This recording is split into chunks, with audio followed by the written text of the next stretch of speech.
সাল্লাম, যারা এতিমকে ভালোবাসে আল্লাহ তাদেরকে ভালোবাসে। এবং আল্লাহর হাবিব সাল্লাল্লাহু আলাইহি ওয়াসাল্লাম বলতেন, আনা ওয়া কাফিলুল ইয়াতীমি ফিল জান্নাতি কাহাতাইন, আমি এবং এতিমের রক্ষণাবেক্ষণকারী এইভাবে প্রতিবেশীর মতো জান্নাতে থাকব। এই দুই আঙ্গুলের মাঝে যেমনি গ্যাপ নাই, আমার আর এতিমের রক্ষণাবেক্ষণকারী তার বাড়ির মাঝখানে কোনো গ্যাপ থাকবে না জান্নাতে। Will be neighbour in paradise, জান্নাতে এরকম আমরা কাছাকাছি থাকবো। আল্লাহু আকবার পড়েন। তাহলে এতিমের রক্ষণাবেক্ষণকারীকে আল্লাহ তাআলা ভালোবাসেন। যারা এতিমকে পছন্দ করে না, এতিমকে তাড়িয়ে দেয়, তাদেরকে আল্লাহ পছন্দ করেন। আল্লাহ তাআলা বলেন, আরাআইতাল্লাযী ইউকাযযিবু বিদ্দীন ফাযালিকাল্লাযী ইয়াদুউল ইয়াতীম, যারা আখিরাতকে অবিশ্বাস করে তারাই এতিমকে ঘাড় ধাক্কা দিয়ে তাড়িয়ে দেয়। কোনো বিশ্বাসী কখনো এতিমের সাথে খারাপ আচরণ করে না। আপনাদের যাদের মন শক্ত, অনেকের চোখ দিয়ে পানি নামে না। আমার এক আত্মীয় আছে খুব আল্লাহওয়ালা, আমার জীবনে এত আল্লাহওয়ালা আমি দেখি নাই, কিন্তু ওনার চোখ দিয়ে পানি নামে না। বারবার এসে আমারে বলে যে, মিজান কি করবো বলো, তুমি একটু মোনাজাত ধরো। আমার মনে আছে আমি ওনাকে নিয়ে মোনাজাত ধরতাম, তো ওনার কান্না আসে না চোখ দিয়ে। এত আল্লাহওয়ালা, খুব ভালো মানুষ, কিন্তু চোখ দিয়ে পানি নামে না। এটা অনেকের হয়, নানা কারণে হয়। তো আল্লাহর হাবিব সাল্লাল্লাহু আলাইহি ওয়াসাল্লাম বলেছেন, কারো যদি চোখ দিয়ে পানি না নামে বা হৃদয় নরম না হয়, তারা যেন এতিমের মাথায় হাত বুলিয়ে দেয়। এক সাহাবী এসে বলেন, ইয়া রাসূলুল্লাহ, আমার হৃদয়টা বড় শক্ত, হৃদয় নরম হয় না। রাসূল সাল্লাল্লাহু আলাইহি ওয়াসাল্লাম বললেন, তাই? আতুহিব্বু আন ইয়ালিনা কলবুক, তুমি কি চাও তোমার হৃদয় নরম হোক, ওয়া তুদরাকা হাজাতুক, এবং তোমার আশা পূরণ হোক?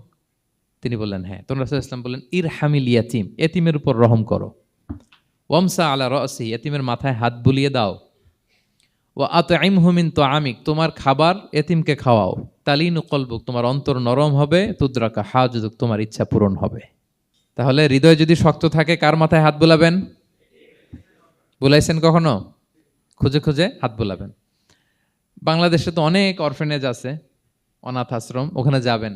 সুযোগ হলে একদিন যে একটু লাঞ্চ করলেন ওদের সাথে বসে, ডিনার করলেন, একসাথে খেলেন, ওদের মাথায় হাত বুলিয়ে দিলেন, সাধ্যমতো কিছু উপহার হাতে তুলে দিলেন, আপনার ইচ্ছা পূরণ হবে আর আপনার হৃদয় নরম হবে ইনশাআল্লাহ। আর এতিমকে আদর করা মানি নবী সাল্লাল্লাহু আলাইহি ওয়াসাল্লামের প্রতি ভালোবাসা দেখানো, কারণ আমার নবী এতিম হয়ে বড় হয়েছেন। এতিমের প্রতি ভালোবাসা প্রকারান্তরে নবী সাল্লাল্লাহু আলাইহি ওয়াসাল্লামের প্রতি ভালোবাসা দেখানো হয়, কারণ আমার নবী এতিম হয়ে বড় হয়েছেন। সুবহানাল্লাহ।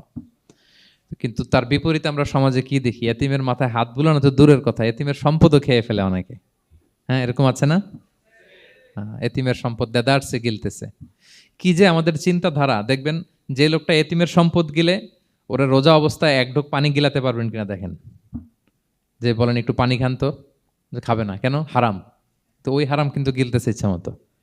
রোজা অবস্থায় এক ফোঁটা আপনি পানি গিলাতে পারবেন না, এরে কেন? হারাম। কিন্তু ওইদিকে ভাতিজার সম্পদ গিলতেছে দেদারসে। আল্লাহ বলেন, এটা ভাতিজার সম্পদ না, এটা তুমি জাহান্নামের আগুন পেটে ঢুকাচ্ছ।